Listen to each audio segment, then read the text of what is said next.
તમને બાળકો જોડે રમવાનું ગમે છે?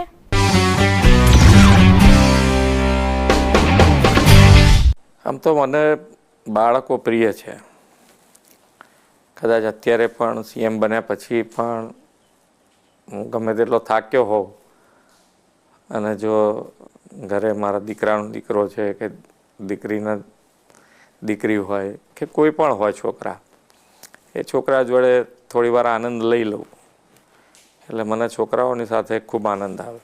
મારા મિત્રોના દીકરા દીકરીઓ પણ મારી સાથે ખૂબ રમ્યા છે. એટલે છોકરાઓ સાથે મને આનંદ આવે.